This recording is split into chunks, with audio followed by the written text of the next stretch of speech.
Morning of my pinning ceremony, I ironed my scrubs twice. That's the kind of detail that sounds small until you understand what it meant.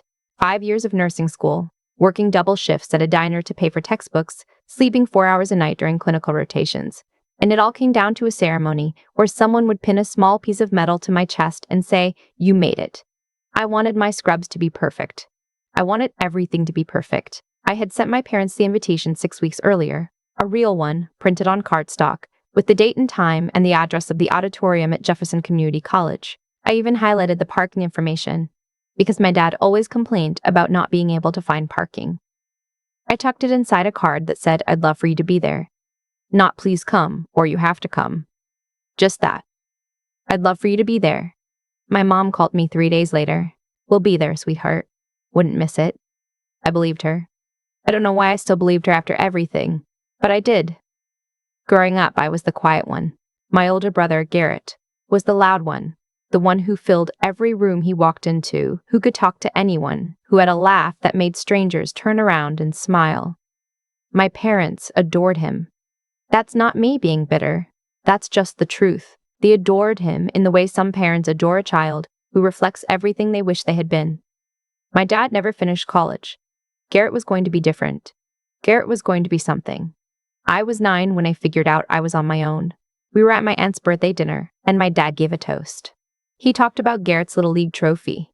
He talked about Garrett's Little League trophy. He talked about Garrett's spelling bee ribbon. He looked right at me when he said, "This family is going to do big things." And somehow I understood, even at 9, that he meant Garrett was going to do big things. I was just going to be there. I don't want to make this sound like I grew up miserable, because I didn't. I had friends. I had a few teachers who saw something in me, and I had my grandmother on my mom's side, who used to sit with me at the kitchen table after school and ask me what I was reading, what I was thinking about, what I wanted. She's the one who told me I had good hands. Careful hands, she called them, the kind that could do something that matters. She passed away my junior year of high school. I decided to become a nurse about a month after her funeral. It wasn't romantic. It wasn't a sudden calling. It was just the quietest, most certain thought I'd ever had. I want to take care of people the way she took care of me. My parents' reaction when I told them was exactly what I expected. My mom said, "Oh, that's a good, stable job." My dad said, "Garrett's thinking about getting his MBA." That was the whole conversation. Nursing school was harder than anything I had ever done. The program at Jefferson was competitive. They only accepted 40 students per cohort, and the attrition rate was brutal. I watched people I liked, people who were smart and capable, wash out in the first year. I almost washed out myself in my second semester when I failed a pharmacology exam and spent an entire weekend convinced I wasn't cut out for it.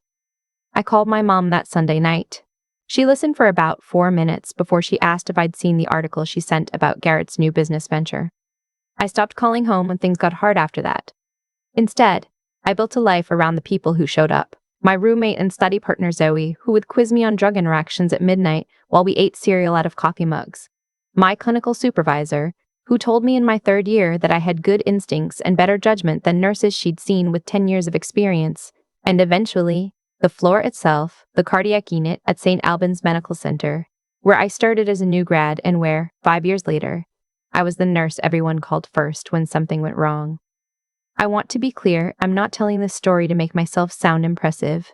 I'm telling it because the pinning ceremony wasn't just a ceremony to me. It was evidence.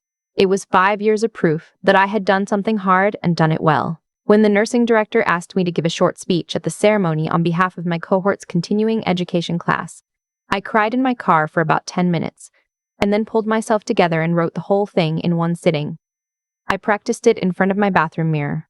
I sent my parents another reminder 2 weeks before the date. "We know, sweetheart," my mom said. "We'll be there." The morning of the ceremony, my phone was quiet. I told myself that was fine. People were busy. My parents lived 40 minutes away, but still, they'd show up. My mom had bought a new blazer for the occasion. She'd told me that on the phone the week before, which I took as a good sign. "You don't buy a new blazer for something you're planning to skip." Zoe did my hair. We drove to the auditorium together, laughing about the time during clinicals when I'd accidentally worn 2 different shoes to a 12-hour shift. She was there for her own ceremony. She'd just completed a specialty certification. We were both in good moods. the kind of good mood that feels fragile. The auditorium filled up fast. Families came in with flowers and balloons and the particular nervous energy of people who want to seem casual but are actually incredibly proud. I watched a woman in the third row hold up a handmade sign for her daughter. I watched a man in the back dab his eyes before the ceremony even started. I kept my phone face up on my knee. At 10:02, 2 minutes after the ceremony was supposed to begin, I got a text from my mom. Running a little behind. Save us seats. I exhaled. Okay, they were coming. I saved 2 seats. The ceremony started. The nursing director gave her opening remarks. Students' names were called in alphabetical order. My last name starts with W, so I had a long time to sit and watch other people's families stand up and cheer. I watched the woman with the handmade sign lose her composure completely when her daughter walked across the stage. I watched the man in the back full-on sob. I watched, and I waited, and I kept my eyes moving toward the doors every few minutes. They never opened. When they called my name, Lydia Weston, I walked across that stage alone. I shook the nursing director's hand. She pinned the small silver pin to my chest and said, "Congratulations, we're so proud of you." I smiled and I said thank you, and I walked back to my seat and I stared at the stage and I did not let myself cry. Zoe squeezed my hand. She didn't say anything. She didn't say anything. She didn't need to. My phone buzzed just as the ceremony ended. It was my dad. 43 missed calls while my phone was on silent. And below that, a text from my mom, "Call us when you can. It's about Garrett. It's urgent." I sat in my car in the parking garage for a long time. I knew, in the way you sometimes know things before you know them, that this was not going to be a story about a car accident or a sudden illness. This was going to be something else. Garrett had a way of creating crises that felt enormous in the moment and turned out eventually to have been entirely preventable. I was right. I called my mom back. She answered on the first ring. Garrett's roofing business. The one my parents had been pouring money into for 3 years. The one my dad had cashed out part of his 401k to help fund. The one my mom had described to me at every holiday dinner as really picking up momentum. Had collapsed. He'd taken on more contracts than he could handle, subcontracted to a crew that did shoddy work, and now he was facing 2 lawsuits from homeowners and a lien on his equipment. He owed his suppliers $67,000. He had nothing in savings. He had missed the last 3 months of payments on his truck. "We need help," my mom said. "We need you to help us figure this out." I said, "Where are you right now?" She paused. "We're at Garrett's house. We came over this morning when he told us. We've been here all day trying to help him sort through everything," I said. The ceremony started at 10. Another pause. Longer this time. "Lydia." "It's fine," I said, even though it wasn't. "Tell me what you need." What they needed was money. Not all of it. They weren't asking me to cover $67,000. What they wanted was for me to co-sign a personal loan so Garrett could settle with his suppliers and avoid the liens turning into judgments. They needed my credit score and my income verification and my signature on a document that would make me legally responsible if he defaulted. I want to explain what that number meant to me. I had spent the last 4 years building my credit from nothing. I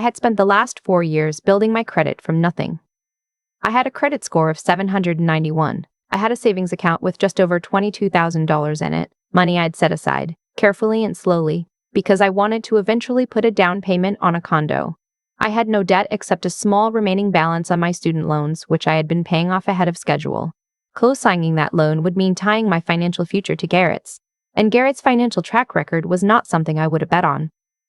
I told my mom I needed a few days to think about it. She said, "Lydia, he needs an answer by Friday. The creditors aren't going to wait." I said, "Then he should have called me before Tuesday." She went quiet. I said goodbye and hung up.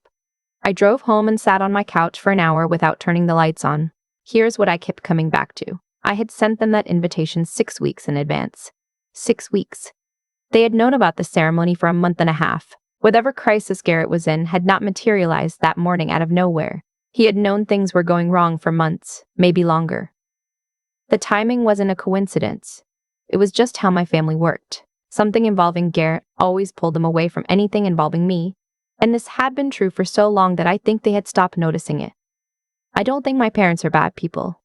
I've thought about this a lot, and I genuinely don't. I think they made choices a long time ago about who needed them more, and they calcified around those choices, and now they couldn't see past them if they tried. My mom really did buy a new blazer. She probably intended to come, and then Garrett called, and the choice wasn't even a choice for her. It was just reflex. That didn't make it hurt less. Zoe came over that evening with Thai food and a bottle of wine. She let me talk for 2 hours. She didn't try to tell me what to do, which is one of the things I love most about her. At the end of the night, she said, "Whatever you decide, you don't owe anyone an explanation." I thought about that for the rest of the week. Friday morning, I called a financial advisor I had seen once before about retirement planning. I explained the situation without the emotional details, just the numbers, the request, the risk. She was quiet for a moment and then said, "I would not recommend co-signing this loan. Your exposure would be significant, and based on what you're describing, the primary borrower's ability to repay is uncertain at best." I already knew that. I just needed to hear it from someone who didn't love me. I called my mom at noon. I told her I wasn't going to co-sign the loan. I told her that I had thought about it carefully and spoken to a financial professional, and that I wasn't in a position to put my own financial stability at risk. I told her that if Garrett needed help negotiating a payment plan with his creditors, I was willing to help him make phone calls and put together paperwork, because I'd done that kind of thing on the administrative side at work, and I knew how it worked. But I wasn't going to sign anything. My mom was silent for a long time. Then she said, "I thought you'd want to help your brother." I said, "I do want to help him. That's why I'm offering to help him find a real solution, instead of one that just kicks the problem down the road." She said, "This isn't the time for a lecture." I said, "I know. I'm not trying to lecture anyone. I'm just telling you what I can and can't do. What I didn't say because I didn't think it would help. You chose him over me on the most important morning of my professional life, and now you're asking me to choose him over myself." I didn't say it, but I thought it. I thought it very clearly. She said she needed to talk to my dad. She said she'd call me back. She didn't call back that day. Or the next. My dad called on Sunday. He was calmer than my mom usually was in conflict, but there was something in his voice I hadn't heard before. A kind of flatness. Like he'd rehearsed what he was going to say and had decided to stay behind the words rather than inside them. He said he was disappointed in me. He said that family takes care of family. He said that when times get hard, you don't turn your back on people you love. He said that my grandmother, his mother, would have wanted us to stick together. I let him finish. Then I said, "Dad, I gave a speech at my pinning ceremony yesterday." He said, "I know, and we're sorry we couldn't make it." "I wrote a speech," I said. "On behalf of my entire cohort, I stood up in front of 200 people and I spoke about why we became nurses, and you weren't there. And I found out why you weren't there when I got 43 missed calls in the parking lot while I was still in my scrubs."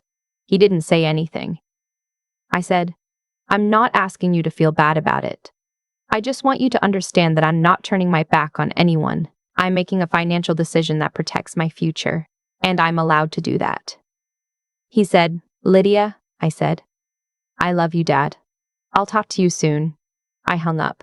I did follow through on the offer to help. I spent a Saturday morning on the phone with Garrett's 2 largest creditors, and I helped him put together a written proposal for a structured payment plan. The creditors weren't thrilled, but they agreed to the terms rather than pursue litigation that would cost them more in legal fees than they'd recover.